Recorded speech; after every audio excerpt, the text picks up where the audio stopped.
Okay, welcome back. This is our series Tips for the Trail. These are tips that we picked up on a recent John Muir section hike of the John Muir Trail. So this was my family of three and what we learned, and kind of share those with you so that you might find them useful. On this video, what we're going to talk about is not food in particular, but how to prepare food, or I should say the cooking utensils that we use for the food. So our philosophy is to keep things as basically low cooking as possible, so to use the least amount of fuel and cleanup and things like that. So we really deliberated about this as we were starting for the trail. We have the good old MSR Superfly. This thing is very, very tiny. It dials in. You can do simmering and all sorts of things with that. So it's lightweight, so that seemed like a useful thing to do. However, we needed an additional pot to make this happen, and also with the wind and stuff that we were going to encounter, we needed some kind of windscreen. So after a lot of trial and error and head scratching and stuff, this guy actually stayed home, and believe it or not, what we took was my son's, I think this thing's about 6 years old now, good old Jetboil.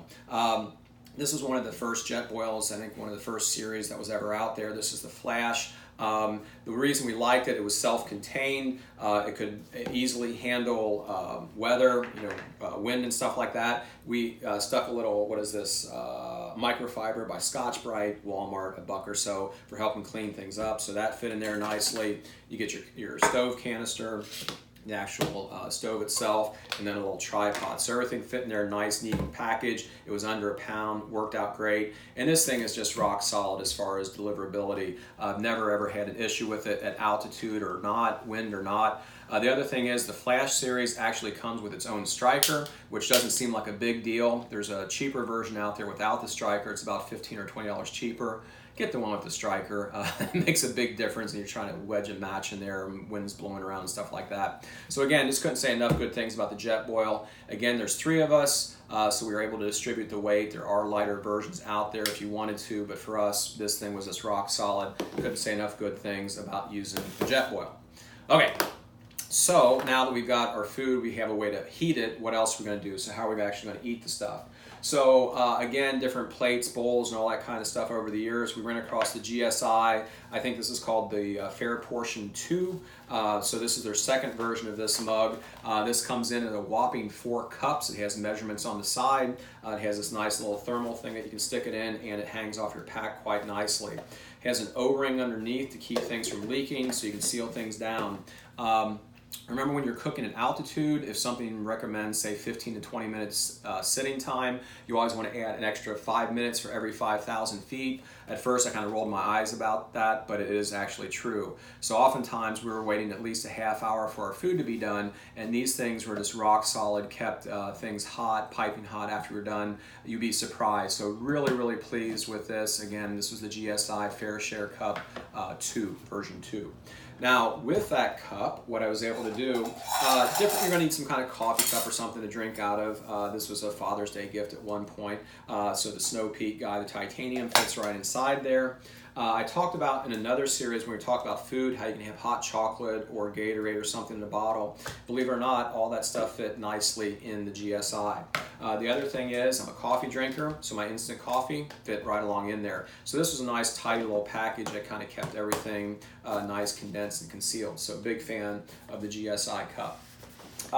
What else do you need? So we talked about how to heat things up, what you're going to eat them out of. Finally, you're going to need something to eat with. I'm sure we're all fans, or familiar at least, with the good old Light My Fire spork. And we've probably broken a lot of these things. So $3, they are what they are. But at the end of the day, I don't know how well this would hold up on the trail. I've broken quite a few of them. So my wife and I splurged. We went with the Sea to Summit spork. This again is titanium, a little bit longer, and it could dangle off the pack. Seemed like a reasonable thing to do. Really happy about the scooping and the angle and all that. But at the end of the day, this guy was probably a little bit of a nuisance to be that long. We were eating out of the cup and not straight out of a bag or something like that. So probably could have done something shorter. My son, on the other hand, did the Snow Peak. Again, this is titanium, about the same footprint as far as a spoon, but it was a little bit shorter, and this was probably a little bit more useful. He was able to hang this on the side of his Jetboil, and it was, lengthwise, probably a little bit more reasonable. So might recommend a little bit something shorter. Last but not least, as far as food containment and all that sort of thing, if you're hiking the JMT or some area where there's bears and it's required, you're going to need a bear canister. So what we used was the good old Bear Vault. This is the one that REI sells. It has a little clip system, which we'll see if I can do on the fly here.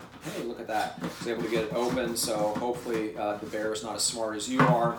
But anyway, a good amount of volume for this thing. It was nice because it was visible, that you could see things. And again, what we did is we took our food, we packed it down into individual Ziploc bags. You want to get as much air out as you possibly can. And then in they go. So that fit fairly well. And then you can stack things alongside. So we just layer up our different days that we had. Also in another video, we talked about food with tortillas and things like that, the round shape, those fit in there nicely. Unfortunately, this guy weighs in at about 2.5 pounds. It is a little bulky. There are some other versions out there that are just a sack, which is a little bit lighter. I was always a little bit nervous when you're getting closer to Yosemite where there's more people and stuff like that. You're probably going to see some bear activity. And with those sacks, yeah, it might be able to keep the bear away from your food, but if they kind of maul it or crunch it up, you might wind up with a lot of powder or dust, where we felt a little more comfortable with this guy at the end of the day. Also, if you tighten the lid on tight, it turns out to be a nice seat during camp time as well. So there you go. So that's what we use for our utensils. On the cooking, again, the Jetboil worked out really well for us, as well as the Fairshare mug. That thing was like 15 or 16 bucks. Can't say enough good things about that. So hopefully you found this useful, and hope to see you on the trail.